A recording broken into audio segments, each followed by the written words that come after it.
तो ये है जेम्स वेब स्पेस टेलीस्कोप, एक ऐसा क्रांतिकारी टेलीस्कोप जो ब्रह्मांड को लेकर हमारी समझ को पूरी तरह से बदल रहा है।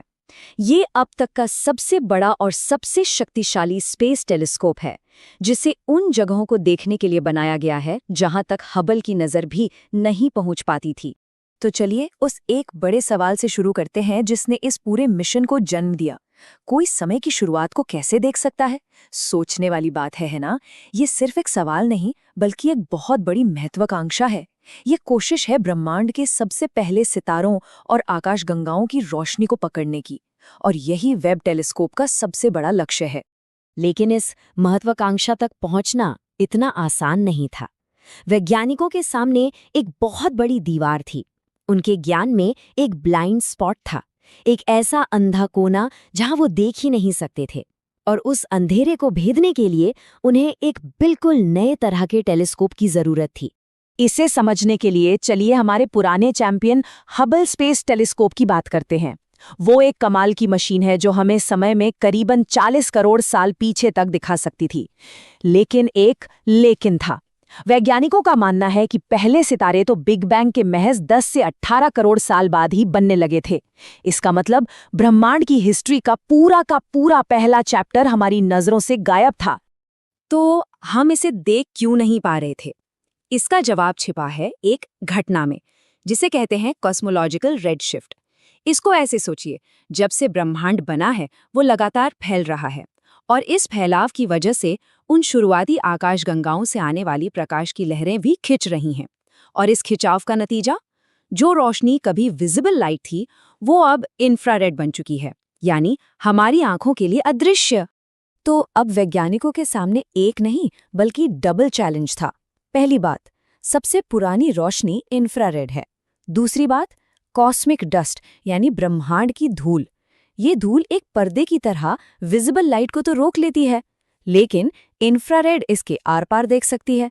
और ऊपर से एक और दिक्कत, हमारी धरती का वायुमंडल ही ज्यादातर इंफ्रारेड को सोख लेता है। मतलब सॉल्यूशन तो स्पेस में ही ढूंढना था। और बस यहीं पिक्चर में एंट्री होती है जेम्स वेब स्पेस टेलीस्कोप की। इससे बनाया ही गया था इन मुश्किलों को हल करने के लिए, उस ब्रह्मांडीय अंधेरे को चीरकर पहली रोशनी को देखने के लिए। ये सही मायनों में एक टाइम मशीन है। वेब कितना शक्तिशाली है इसका अंदाजा लगाना भी मुश्किल है। इसका मेन आईना 6.5 मीटर का है, हबल से कई ज्यादा बड़ा। लाइट जमा करने की इसकी ताकत हबल से 6 गुना से भी ज्यादा है।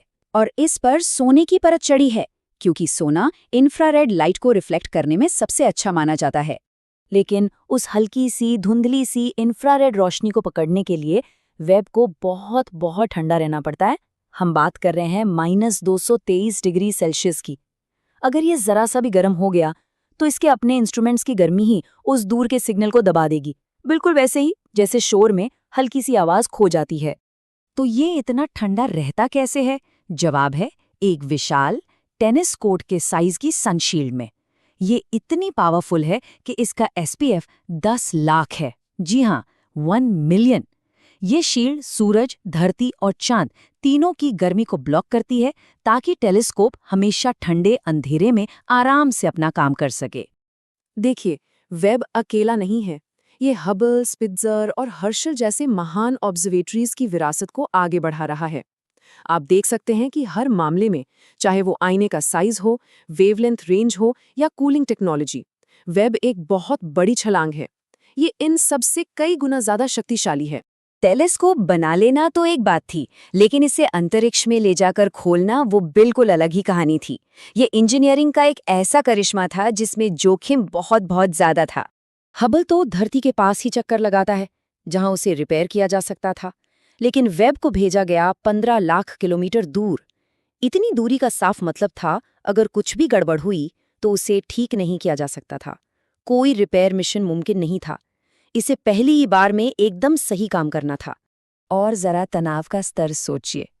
तैनाती के दौरान 344 सिंगल पॉइंट फेलियर्स थे, यानी 344 ऐसे स्टेप्स थे जिनमें से अगर सिर्फ एक भी गलत हो जाता तो $10 अरब का ये पूरा प्रोजेक्ट अंतरिक्ष में कबाड़ बन जाता। बस ये पूरा प्रोसेस अंतरिक्ष में एक हाईटेक ओरिगामी जैसा था।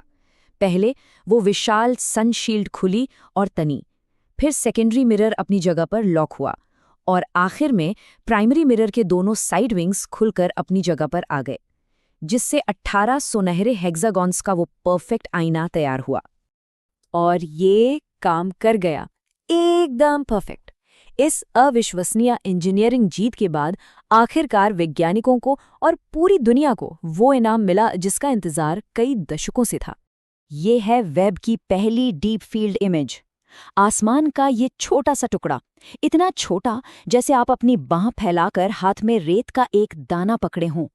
लेकिन इस छोटे से पैच में वेब ने हजारों आकाशगंगाओं को उजागर किया, हजारों, और हर आकाशगंगा में अरबों सितारे।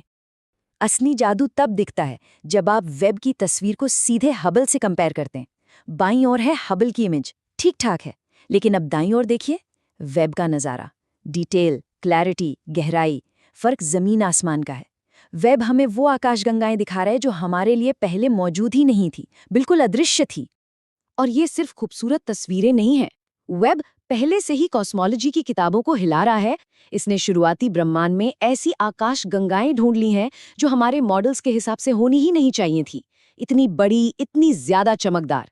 जेड्स GSZ-14 जैसी खोजें जो बिग बैंग के महज 29 करोड़ साल बाद की हैं, वैज्ञानिकों को ये सोचने पर मजबूर कर रही हैं कि आखिर शुरुआती ब्रह्मांड में चीजें कितनी तेजी से हुईं।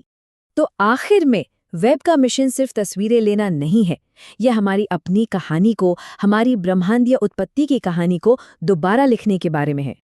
अब तक का सबसे बड़ा निष्कर्ष क्या है? ये कि शुरुआती ब्रह्मांड हमारी सोच से कहीं ज्यादा सक्रिय और विकसित था। आकाशगंगाएं जल्दी बनी, बड़ी बनी और जटिल थीं। वेब हमें दिखा रहा है कि ब्रह्मांड का चैप्टर 1 हमारी कल्पना से कहीं ज्यादा नाटकीय था। और इस सब के पीछे है $10 अरब का निवेश, कई दशकों की मेहनत और 15 देशों के हजारों लोगों का सहयोग। ये कीमत सिर्फ एक टेलीस्कोप की नहीं है, ये इंसान की जिज्ञासा, उसकी महत्वाकांक्षा और इस ब्रह्मांड में अपनी जगह समझने की उसकी गहरी इच्छा का सबूत है। तो आइए इस विचार के साथ इसे समाप्त करें। वेब ने हमारी टेक्स्ट बुक्स को फिर से लिखना शुरू कर दिया है, ये दिखाते हुए कि ब्रह्मांड का शुरुआती दौर कहीं ज्यादा जीवंत था। लेकिन ये तो सिर्फ शुरुआत है।